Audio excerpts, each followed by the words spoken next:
Olá, eu sou Rômulo Contijo. Estamos começando uma segunda temporada. Hoje conosco, a doutora Juliana Plens. Ela vai falar sobre psico-oncologia. Seja bem-vindo. Esse é o OnConecta Podcast, o podcast da área da oncologia da Eurofarma.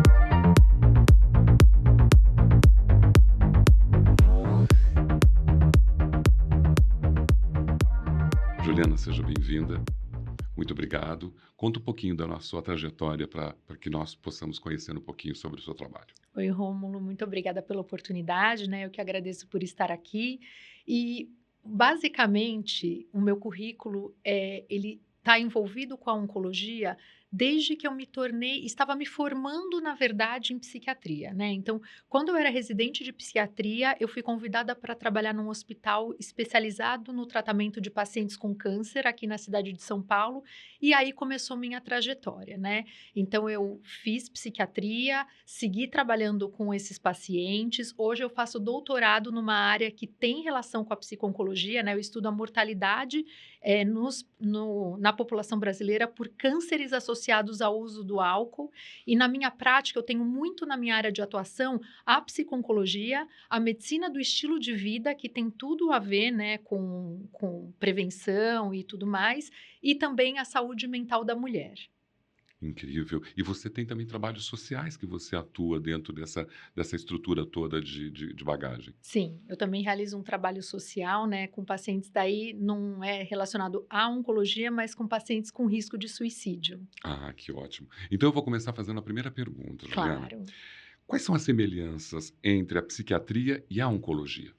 É muito interessante, né? Porque parece que quando a gente fala de psiquiatria e oncologia, a gente está falando de coisas completamente distintas, né? Então, assim, psiquiatria, mente, processos psicológicos, oncologia, corpo, físico.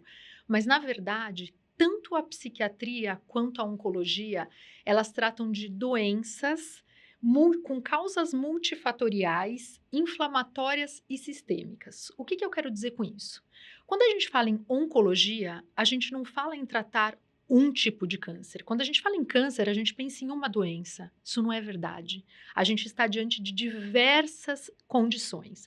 Quando a gente fala em psiquiatria, em depressão, transtorno bipolar, né, transtorno afetivo bipolar, ansiedade, não existe a depressão. Existem as depressões, os transtornos afetivos bipolares, os transtornos ansiosos. Então, a gente está diante de diversas doenças. E de onde que vem essa variedade toda dentro de o que aparentemente seria uma doença única? Muito provavelmente dessa questão das bases multifatoriais, porque o que acontece? A gente sabe que tanto em psiquiatria quanto em oncologia, as doenças normalmente têm uma base genética, mas a gente sabe que a genética ela não é determinista. Então eu tenho um gene e eu vou ter aquela doença. Não.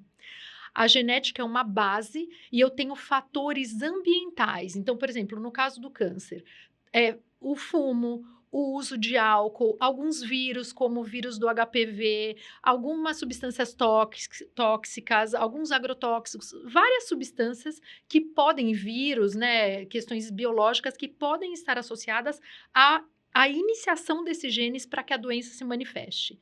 Na psiquiatria, a mesma coisa. Muitas vezes você tem uma base genética e fatores ambientais que vão funcionar como estressores, como desencadeantes, para que aquele paciente, sim, manifeste aquele quadro psicopatológico. As doenças, assim como o câncer, as doenças psíquicas, elas não são doenças do cérebro. Quando você fala em câncer, você fala em doenças, nos cânceres, né, que afetam o corpo como um todo, são doenças inflamatórias e sistêmicas, né? Muitas vezes quando eu tenho um câncer de mama, seja ele pela doença ou pelo tratamento ao qual eu vou ser submetida, eu tenho uma condição que ela é inflamatória e ela acaba afetando o meu corpo inteiro. Na psiquiatria também. Quando eu estou diante de uma depressão, eu não estou diante de uma doença que está restrita ao cérebro. Eu estou diante de uma doença que ela é sistêmica, então a gente vai falar, né, espero que a gente tenha oportunidade de falar ao longo desse podcast sobre a questão dos sintomas, por exemplo, da depressão nos pacientes com câncer. Então, são sintomas que acometem o corpo inteiro e são doenças inflamatórias. Quando você vai estudar as bases lá fisiopatológicas, você também tem alteração nas células de defesa, nas citocinas inflamatórias. Então, veja que existem muitas semelhanças, são doenças.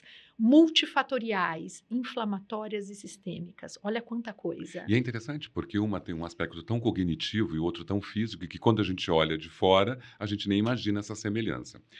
Existe uma comunicação entre essas duas áreas na vida do indivíduo que está ali vivendo essa situação, entre a psiquiatria e a oncologia? Sim, sem dúvida. Quando a gente fala dos processos psicológicos e dos processos biológicos, então pensando em transtornos mentais ou no estresse crônico e nas doenças oncológicas, o que a gente sabe na literatura é que existe uma comunicação bidirecional entre essas duas áreas. O que isso significa? Que os processos psicológicos podem afetar os processos físicos, né, biológicos e vice-versa. As questões biológicas afetam a parte psicológica. Existe um nome que é um nome grande, digamos assim, cientificamente falando, mas que é muito interessante, que é psiconeuroimunoendocrinologia. O que isso quer dizer? É a maneira como os processos psicológicos e biológicos se comunicam, estão interrelacionados, digamos assim. Então, sem dúvida alguma, existe uma comunicação bidirecional entre essas duas áreas nos organismos, nos indivíduos. Perfeito. Você consegue, de uma certa forma, mostrar como psiquicamente os processos estariam conectados? Como que a gente consegue visualizar isso? Você sabe que a comunidade médica está toda nos acompanhando aqui nesse Oncopapo, essa é a Sim. nossa ideia com o Conecta. Então, assim, essa separação, como que você consegue fazer essa conexão? O que acontece? Vamos pensar numa pessoa que tem um estresse crônico. Por que eu falo estresse crônico? Porque o estresse agudo é protetor. Nós estamos aqui numa gravação. Se de repente a gente percebe que tem um leão aqui na porta, o que a gente vai fazer? Isso é um fator super estressor. Agudamente, a gente vai ter todo o nosso sistema do estresse acionado e a gente vai ter que fugir. Isso é protetor. Qual é o problema? Eu não posso viver achando que um leão está prestes a me atacar. Isso é um estresse crônico. Insônia, uma depressão não tratada, uma depressão não tratada. Então, processos psicológicos, sejam eles transtornos mentais não tratados, sejam estressores crônicos, psicossociais, ambientais, eles vão ativar duas grandes áreas dentro do nosso organismo que estão relacionadas ao estresse. Uma é o sistema hipotálamo, o eixo hipotálamo, hipófise adrenal, né? Então, você vai ter essa ativação, toda uma comunicação entre o hipotálamo, a hipófise e a nossa glândula suprarrenal, e com isso você vai ter ativação da secreção de cortisol de uma maneira crônica. Isso não é legal, né? A gente precisa da secreção de cortisol agudamente para nos defender de alguma situação. E existe um outro lado que é o sistema nervoso autonômico e a secreção de adrenalina e noradrenalina. Então, através desses dois eixos, você vai ter cronicamente essa ativação de hormônios, de neurotransmissores associados ao estresse, e lá no microambiente tumoral, essas substâncias agindo cronicamente vão alterar as células oncológicas, favorecendo com que elas tenham ligantes e possam entrar para dentro dos vasos e migrar e gerar metástases. Vão favorecer a angiogênese, que é a proliferação de vasos dentro do tumor, que são, na verdade, estradas que facilitariam com que essas células migrassem para sítios à distância. Você vai, vamos dizer assim, alterar a funcionalidade, como que inibisse as nossas defesas no microambiente tumoral. Então, no microambiente tumoral, a gente precisa ter defesas, células de defesa ativas. Esse estresse crônico inibe ou inativa algumas células que seriam muito importantes para evitar que a doença se propague, para manter a doença ali contida. E existem até alguns artigos que mostram na literatura que não apenas um paciente que já tem câncer, ele pode ter a doença avançada por conta desses processos psíquicos crônicos, mas a pessoa que não tem câncer, já existe hoje na literatura alguns estudos de incidência, ou seja, o estresse crônico, uma depressão não tratada, poderiam estar associados ao aumento do risco de você desenvolver câncer. Então, o que eu falei para você até agora? De que forma a minha mente vai atuar nos processos biológicos. E o inverso, eu não te falei que era bidirecional? Como que é o inverso? Uma pessoa que tem um câncer, que está fazendo uma quimioterapia, não é só a doença, uma radioterapia, que está tomando vários imunobiológicos. Hoje a gente sabe que existem diversos tipos de terapia para o tratamento do câncer.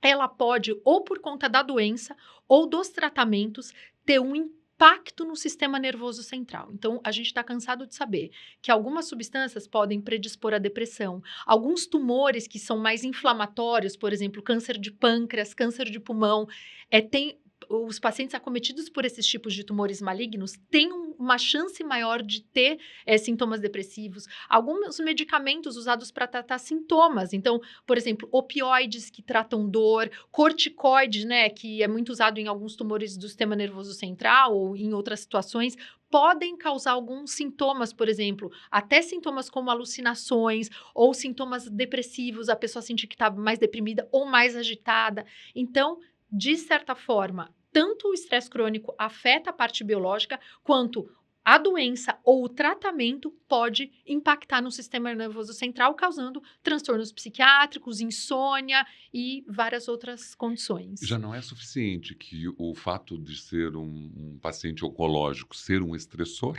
eu também tenho um estresse absurdo movimentado pelo tratamento, pelo medicamento. Exato. A prevalência dos transtornos psíquicos nesse processo, mentais principalmente, nas pessoas que têm com câncer, como que funciona isso? Porque é aquilo que você acabou de dizer, né? É muito estressante você ser acometido com uma informação desse nível. Sim. Os estudos mostram também que as pessoas que têm um câncer, elas são mais acometidas, sim, por depressão. E aí, claro, depende da população do estudo, né? Então, dependendo do tipo de pessoa que eu estou estudando, né? Sei lá, se é uma população de pessoas que têm câncer de pâncreas, se é uma população de pessoas jovens que têm câncer de mama, eu vou ter uma prevalência. Então, quando você vai olhar no estudo, as prevalências variam muito de acordo com a população estudada. Mas, em linhas gerais, o que a gente vê é que a prevalência de depressão, por exemplo, nos pacientes com câncer é cerca de 3 vezes maior do que da população geral. E a gente também tem que tomar cuidado, porque hoje em dia a gente vê muito na psiquiatria, a gente fala muito da questão do contínuo. Então, quando a gente fala de transtorno depressivo, transtorno ansioso, a gente está num extremo que é o patológico, né? Mas a gente tem sintomas, desde sintomas não patológicos, então uma tristeza não patológica, sintomas ansiosos, que têm relação com a vida, com aquela situação, até o extremo da patologia mesmo. Então, nesses pacientes, a gente vê que existe um aumento da prevalência, tanto dos transtornos mentais, quanto desses sintomas não patológicos, dos sintomas subclínicos. Então, existe sem dúvida, inclusive de suicídio, né? Agora, por exemplo, claro que a prevalência dos transtornos está, que você falou, ela é múltipla. Agora, tem uma incidência maior num paciente oncológico adulto do que num oncológico infantil, por exemplo? Ou não? Ou se mistura?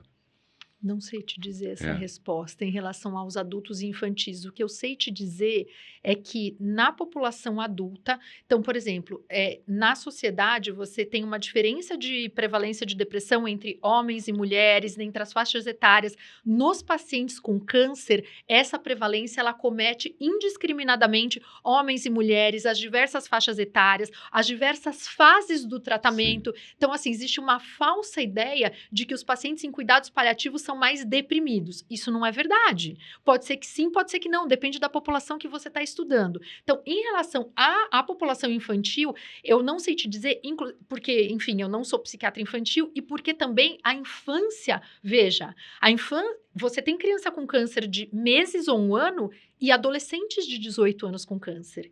Então, assim, a prevalência eu não sei te dizer, mas eu sei te dizer, por exemplo, que o impacto nessa população é muito diferente. Por exemplo, o impacto emocional. Será que a criança de 5 anos tem mais transtornos mentais do que um adolescente? Entende? Entendo. Porque até depende do quanto que dependendo do estágio do desenvolvimento, o quanto que essas pessoas têm a capacidade de entender que é uma doença que muitas vezes é associada à morte, é uma doença que socialmente tem esse estigma, as pessoas têm muito medo, é o que você falou, o próprio diagnóstico já é um estressor, sem dúvida. Por quê?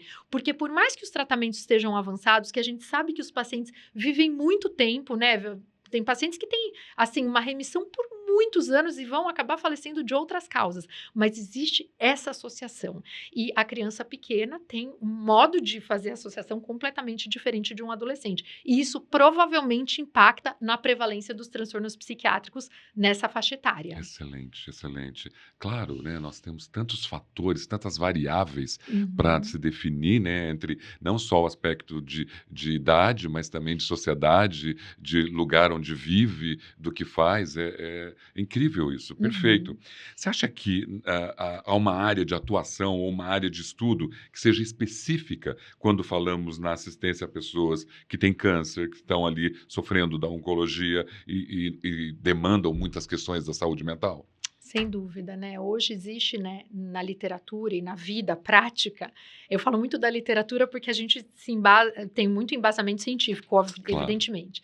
Mas, assim, há uma área que a gente chama de psico-oncologia, né? E o que que seria a psico-oncologia? Seria uma área de atuação, né, dentro da saúde mental, que vai focar, integrar todos os processos, né, vai ter vários alvos de integração naquele mesmo indivíduo. Então, nas questões psicológicas e emocionais, o que está acontecendo fisicamente, no estilo de vida, a questão da espiritualidade, as questões socioeconômicas, as questões familiares. Então, é uma área de integração que vai individualmente entender quais são as demandas daquele indivíduo para poder proporcionar melhor qualidade de vida, atuando em alvos específicos, e para isso a gente precisa do quê? De uma equipe com diversos olhares complementares.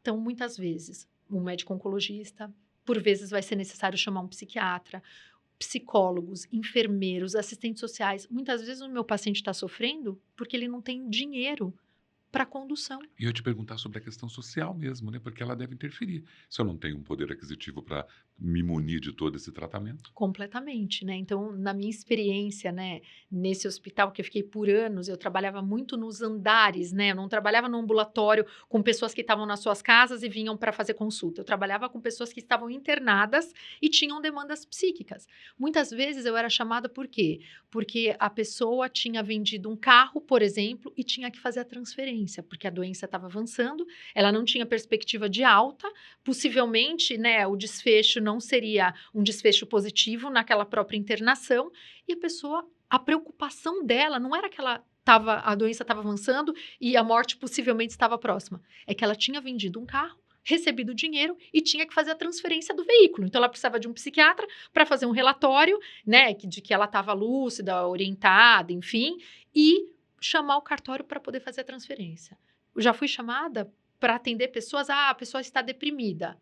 Não era depressão, transtorno depressivo. A pessoa estava triste porque ela não tinha dinheiro para pegar a condução para ir até o hospital, porque ela não tinha acompanhante para ficar com ela no hospital. Então, assim, quando a gente vai olhar para as diversas esferas, inclusive a psiconcologia trata muito de um termo que é o distress, que é isso, é o estresse negativo, porque, como eu falei, o estresse, ele é protetor. O distress é negativo. Quando você vai fazer a avaliação dos aspectos da vida da pessoa que podem estar causando os problemas mentais, psicológicos, são diversos. A parte sexual.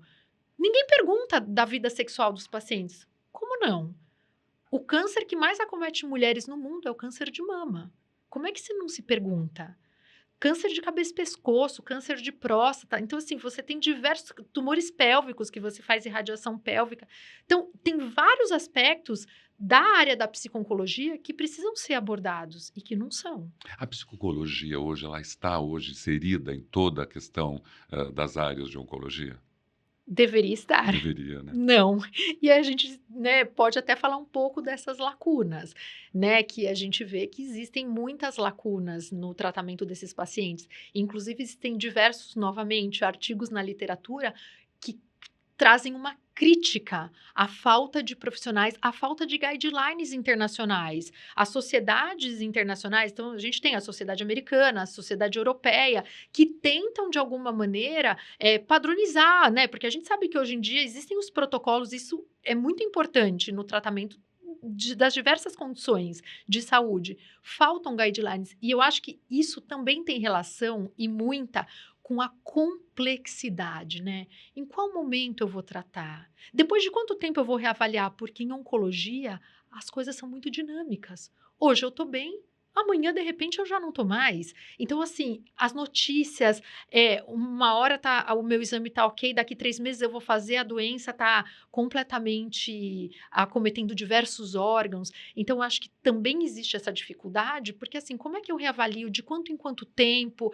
Então, existe essa lacuna, certamente. Realmente existem muitas lacunas no trabalho, no tratamento, né, dessa psicologia. Você tem tanta coisa para falar, eu queria te convidar para um próximo episódio. Tem muito tema aqui no nosso Oncopapo. Você viria? Com certeza. Ah, então vai ser um prazer. Esse foi o OnConecta Podcast com a doutora Juliana Plens. Eu volto a falar com ela num próximo episódio. Acompanhe a gente nas principais plataformas digitais. E até o próximo. Esse é o OnConecta Podcast, o podcast da área da oncologia da Eurofarma.